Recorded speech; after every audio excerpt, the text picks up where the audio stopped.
കേരളത്തിലെ ഏറ്റവും പ്രശസ്തമായ ശ്രീകൃഷ്ണ ക്ഷേത്രങ്ങളിലൊന്നാണ് ഗുരുവായൂർ ക്ഷേത്രം. ഗുരുവായൂരപ്പനിവിടെ ശ്രീകൃഷ്ണന്റെ ബാലരൂപമായും മഹാവിഷ്ണുവിന്റെ രൂപമായും ആരാധിക്കപ്പെടുന്നു. അപ്പോൾ ഗൈസ് എല്ലാവർക്കും നമ്മുടെ പുതിയൊരു വീഡിയോയിലേക്ക് സ്വാഗതം. അപ്പോൾ ഞങ്ങളിന്ന് ഗുരുവായൂർ വന്നതാണ്. അപ്പോൾ ഗുരുവായൂർ ക്ഷേത്രത്തിലൊക്കെ തൊഴുതിയിട്ട് സാധാരണ ഞങ്ങൾ തിരിച്ചു പോവാറാണ് പതിവ്. അപ്പോൾ ഇന്ന് അതിൽ നിന്ന് വ്യത്യസ്തമായിട്ട് കുറച്ച് ക്ഷേത്രങ്ങൾ നിങ്ങളെ പരിചയപ്പെടുത്താമെന്ന് പറഞ്ഞിട്ടാണ് ട്ടോ ഗൈസ്. അപ്പോൾ നമ്മൾ ഗുരുവായൂർ ക്ഷേത്രത്തിൽ വന്ന് തൊഴുതി കഴിഞ്ഞാൽ നമ്മുടെ ഗുരുവായൂർ ക്ഷേത്രത്തിനടുത്ത് തന്നെയുള്ള കുറച്ച് ക്ഷേത്രങ്ങളുണ്ട്. അപ്പോൾ ആ ക്ഷേത്രങ്ങളിലേക്കുള്ള ഒരു യാത്രയാണ്. അപ്പോൾ ഈ വീഡിയോ മാക്സിമം നിങ്ങളെല്ലാവരും കാണുക. നിങ്ങളുടെ അഭിപ്രായങ്ങൾ എന്തായാലും കമൻറ്റ് ചെയ്യട്ടെ ഗൈസ്. ഓക്കെ. അപ്പോൾ നമുക്ക് ഗുരുവായൂർ ക്ഷേത്രത്തിൽ നിന്ന് അടുത്തുള്ള കുറച്ച് ക്ഷേത്രങ്ങൾ പരിചയപ്പെട്ടാലോ? അപ്പോൾ എല്ലാ തവണത്തെയും പോലെ ഇപ്രാവശ്യം ഞങ്ങൾ ടൂ വീലറിൽ തന്നെയാണ് ട്ടോ ഗുരുവായൂരിലേക്ക് വന്നത്. അപ്പോൾ നമ്മൾ ഈ മേൽപ്പാലം കയറി ഇറങ്ങിക്കഴിഞ്ഞാൽ നേരെ ഭഗവാന്റെ തിരുസന്നിധിയിലേക്കാണ് എത്താൻ പോകുന്നത് ട്ടോ. അപ്പോൾ നമ്മൾ ആദ്യം മഞ്ജുളാലിൻ്റെ ഫ്രണ്ടിൽ പോയി തൊഴുതിയിട്ട് ഇവിടുന്ന് ഓരോ ചായയൊക്കെ കുടിച്ചിട്ട് ക്ഷേത്രത്തിലേക്ക് പോകാമെന്ന് പറഞ്ഞിട്ട് ഞങ്ങളിവിടെ നിൽക്കുകയാണ് ട്ടോ. അപ്പോൾ ഒരു ഈവനിംഗ് ടൈമിലാണ് ട്ടോ ഞങ്ങൾ ഗുരുവായൂർ എത്തിയത്. അതായത് കഴിഞ്ഞ ശനിയാഴ്ചയാണ് ഞങ്ങൾ ഗുരുവായൂർ ക്ഷേത്രത്തിലേക്ക് വന്നത് കേട്ടോ. അപ്പോൾ 2, 3 ദിവസം മുമ്പൊക്കെ നല്ല മഴയായിരുന്നു ഗുരുവായൂർ. പിന്നെ നമ്മുടെ മുമ്മിയൂർ ക്ഷേത്രത്തിൻ്റെ ആ ഭാഗത്തൊക്കെ വെള്ളം നിറഞ്ഞ കാഴ്ചകളും ഒക്കെ നമ്മൾ ന്യൂസിലൊക്കെ കണ്ടതാണല്ലോ. അപ്പോൾ അധികം തിരക്കൊന്നും ഉണ്ടാവില്ല എന്ന് വിചാരിച്ചിട്ടാണ് ഞങ്ങൾ ഇന്ന് വന്നത് കേട്ടോ. പക്ഷേ ഇവിടെ എത്തുമ്പോഴാണ് അറിഞ്ഞത് ഒരുപാട് ജനങ്ങൾ വന്നുകൊണ്ടേയിരിക്കുന്നുണ്ടായിരുന്നു. ശനിയും ഞായറും എല്ലാ പ്രാവശ്യത്തെയും പോലെ തന്നെ ഗുരുവായൂർ നല്ല തിരക്കാണ്. ആ ദിവസവും നല്ല തിരക്കാണ് ഗുരുവായൂർ. ക്ഷേത്രത്തിൻ്റെ ഫ്രണ്ടിൽ എത്തിയപ്പോൾ തന്നെ നമുക്കത് മനസ്സിലാകും. നമ്മുടെ എന്താ പറയുക കിഴക്കേ നടയുടെ ഭാഗത്ത് ഫുള്ള് ആളുകളാണ് കേട്ടോ. ഒരുപാട് ജനങ്ങൾ വന്നുകൊണ്ടേയിരിക്കുകയാണ്. അപ്പോൾ എന്തായാലും ഇവിടുത്തെ കാഴ്ചകളൊക്കെ കണ്ട് ഭഗവാന് നിവേദ്യം അർപ്പിക്കുന്ന പൂക്കളും മാലകളും ഓടക്കുഴലും എണ്ണയും അതൊക്കെയാണ് ട്ടോ ഇവിടെ വെച്ചിരിക്കുന്നത്. നല്ല ഭംഗിയുള്ളൊരു താമര പൂവൊക്കെ കണ്ടു ട്ടോ.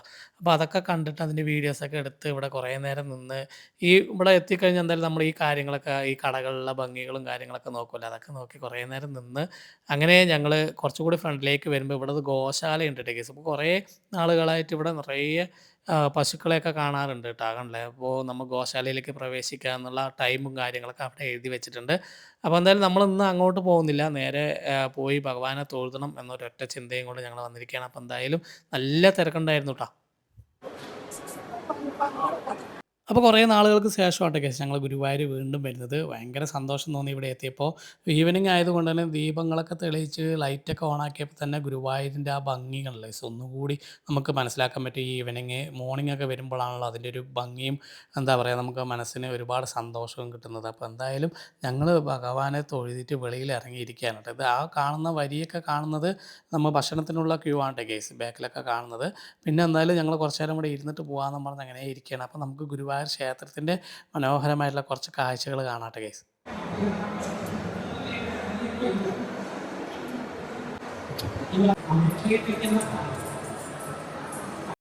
അപ്പോൾ അകത്ത് പോയിട്ട് ഭഗവാനെ എത്ര നേരം കണ്ടാലും നമ്മൾ വെളിയിൽ വന്ന് ഇവിടെ നിന്നും ഭഗവാനെ ഒന്ന് തൊഴുതി ഇവിടെ നിന്നൊരു ഫോട്ടോ ഒക്കെ എടുത്താൽ തന്നെ മനസ്സിൻ്റെ ഒരു സമാധാനം ഉണ്ടാവുള്ളൂ. അപ്പോൾ അങ്ങനെ വന്ന് കുറേ നേരം നിൽക്കുകയാണ് കേട്ടോ.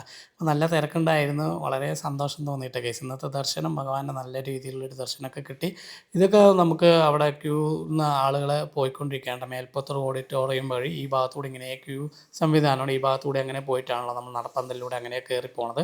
അപ്പോൾ അതിൻ്റെ തിരക്കാണ് ഈ ഭാഗത്തേക്ക് കേട്ടോ. പിന്നെ മേൽപ്പത്തൂർ ഓഡിറ്റോറിയത്തിലും കുറേ പരിപാടികളും കാര്യങ്ങളൊക്കെ നടക്കുന്നുണ്ടായിരുന്നു. നല്ല തിരക്കാണ് കേട്ടോ. കണ്ടില്ലേ ഈ തിരക്കാണ് ഈ കല്യാണങ്ങളൊക്കെ നടക്കുന്ന ആ ഭാഗത്തുള്ള തിരക്കാണ് കേട്ടോ. അപ്പോൾ അത് കഴിഞ്ഞിട്ട് ഞങ്ങൾ വെളിയിലേക്ക് വന്ന് ഈ വരാന്തയിലൂടെ കുറച്ച് നേരം അങ്ങോട്ട് ഫോട്ടോസും റീൽസൊക്കെ എടുത്തിട്ട് ഇങ്ങനെ നിൽക്കുകയുണ്ടെങ്കിൽ ഇവിടെ നിന്നും നമ്മുടെ ക്ഷേത്രം കാണാൻ വേണ്ടിയിട്ട് കിഴക്കേ നട കാണാൻ വേണ്ടിയിട്ട് അതിമനോഹരമായിട്ടൊരു കാഴ്ചയാണ്. ഇവിടുന്ന് ഈ പൂക്കളൊക്കെ ഇങ്ങനെ വെച്ചിരിക്കുന്ന അവിടെ നിന്ന് നമ്മൾ നോക്കുമ്പോഴേ കാണുന്ന മനോഹരമായിട്ടുള്ള ദൃശ്യമാണ് കേട്ടോ ഗൈസ് നമ്മളിപ്പോൾ കണ്ടുകൊണ്ടിരിക്കുന്നത്.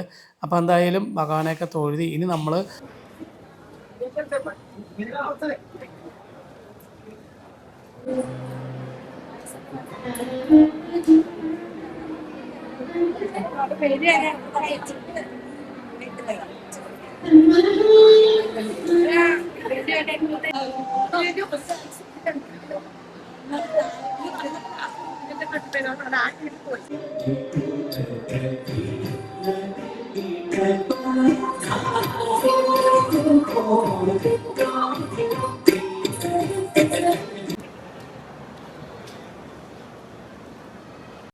അപ്പോൾ നമ്മൾ ഭഗവാനെയൊക്കെ തൊഴുതിട്ട് ഈ കൂവളമരത്തിൻ്റെ ഭാഗത്തേക്ക് വന്നു കഴിഞ്ഞാൽ അവിടെയുള്ള ഈ ചുമരിലൊക്കെ ഭഗവാന്റെ മനോഹരമായിട്ടുള്ള ആർട്ട് വർക്കുകളൊക്കെ ചെയ്തിട്ടുണ്ട്.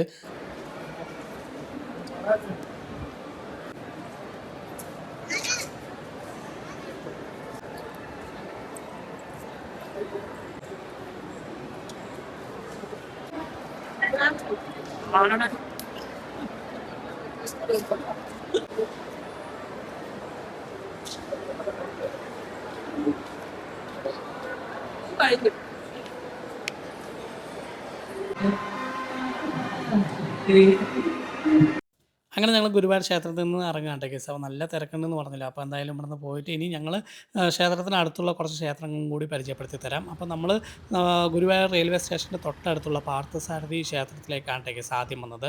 അപ്പോൾ റെയിൽവേ സ്റ്റേഷനിലേക്ക് പോകുന്ന വഴിയിൽ തന്നെയാണ് ഈ ക്ഷേത്രം ഉള്ളത്. അപ്പോൾ നമ്മൾ ഗുരുവായൂർ ക്ഷേത്രത്തിൽ നിന്ന് ഏറ്റവും അടുത്തുള്ള ഒരു ക്ഷേത്രമാണ് പാർത്ഥസാരഥി ക്ഷേത്രം കേട്ടോ. അപ്പോൾ ഇവിടെയും വന്ന് നമുക്ക് തൊഴുതാവുന്നതാണ്. അപ്പോൾ അത് കഴിഞ്ഞ് കഴിഞ്ഞാൽ നമ്മൾ റെയിൽവേ സ്റ്റേഷനിൽ പോകുന്ന ഭാഗത്ത് തന്നെയാണ് ചാമുണ്ടേശ്വരി ക്ഷേത്രം ഉള്ളത് കേട്ടോ ഗൈസ്. അപ്പോൾ അവിടേക്കും വന്നു കഴിഞ്ഞാൽ മനോഹരമായിട്ടുള്ളൊരു ക്ഷേത്രമാണ്, ദേവി ക്ഷേത്രമാണ്. അപ്പോൾ ഇവിടെയും വന്ന് നമുക്ക് തൊഴുത് മടങ്ങാട്ടെ ഗൈസ്. അപ്പോൾ ഗുരുവായൂർ ക്ഷേത്രത്തിന് അടുത്ത് തന്നെയുള്ള, അതായത് റെയിൽവേ സ്റ്റേഷന് അടുത്ത് തന്നെയുള്ള 2 ക്ഷേത്രങ്ങളാണ് ഇപ്പോൾ പറഞ്ഞ ഈ 2 കേരളത്തിലെ തിരുപ്പതി എന്നറിയപ്പെടുന്ന തിരുവെങ്കടാചലപതി ക്ഷേത്രം, തിരുവെങ്കടം ഗുരുവായൂരിലെ ക്ഷേത്രമാണ് കേട്ടോ കാണുന്നത്. അപ്പോൾ ഗുരുവായൂർ വരുന്നവർ തീർച്ചയായും കണ്ടിരിക്കേണ്ട ഒരു ക്ഷേത്രമാണ് കേട്ടോ നമ്മുടെ കേരളത്തിലെ തിരുപ്പതി എന്നറിയപ്പെടുന്ന തിരുവെങ്കടാചലപതി ക്ഷേത്രം. ഞങ്ങൾ ഇതുവരെ ഈ ഗുരുവായൂർ ദർശനത്തിന് വന്നിട്ട് ഞങ്ങൾ ഒരിക്കലും ഇവിടെ വന്നിട്ടുണ്ടായിരുന്നില്ല കേസ്. പക്ഷേ എന്തായാലും ഒരുപാട് തവണ മിസ് ചെയ്തു. എന്തായാലും നിങ്ങൾ തീർച്ചയായിട്ടും ഈ ക്ഷേത്രത്തിൽ വന്ന് തൊഴുതണം കേസ്. അത് കഴിഞ്ഞാൽ പിന്നെ ഞങ്ങൾ പോയത് മമ്മിയൂരാണ് കേസ്. ആദ്യം നമ്മൾ ഗുരുവായൂർ ക്ഷേത്രം കഴിഞ്ഞ് കഴിഞ്ഞാൽ ആദ്യം വരേണ്ടത് മമ്മിയൂർ ക്ഷേത്രത്തിലേക്കാണ്. ഞങ്ങൾ എന്താ പറയുക, ഗുരുവായൂർ ക്ഷേത്രത്തിന് അടുത്ത് തന്നെയുള്ള ക്ഷേത്രം എന്ന രീതിയിലാണ് കേസ് ഞാൻ പരിചയപ്പെടുത്തിയത്. അപ്പോൾ ഗുരുവായൂർ ക്ഷേത്രത്തിനടുത്തുള്ള മറ്റൊരു മനോഹരമായിട്ടുള്ള ഒരു ക്ഷേത്രമാണ് കല്ലൂത്തിപ്പാറ ശ്രീകൃഷ്ണ ക്ഷേത്രം കേട്ടോ. ഒരുപാട് പ്രത്യേകതയും ഒരുപാട് മനോഹരമായിട്ടുള്ള ഒരു ക്ഷേത്രം കൂടിയാണ് ഈ കാണുന്നത്. അപ്പോൾ ഗുരുവായൂരിൽ നിന്ന് ഏറ്റവും അടുത്ത് തന്നെ പോയി കാണാവുന്ന ഒരു ക്ഷേത്രം കൂടിയാണിത്. അപ്പോൾ ഈ ക്ഷേത്രത്തിൻ്റെ മറ്റൊരു പ്രത്യേകത ഭഗവാന്റെ കാൽപാദം പതിഞ്ഞ ഒരു സ്ഥലം കൂടിയാണ് കേട്ടോ ഗൈസ് ഇത്. അപ്പോൾ എന്തായാലും നിങ്ങൾ ഗുരുവായൂർ വരുന്നവർ തീർച്ചയായിട്ടും ഇവിടെ ഒന്ന് വിസിറ്റ് ചെയ്യുക.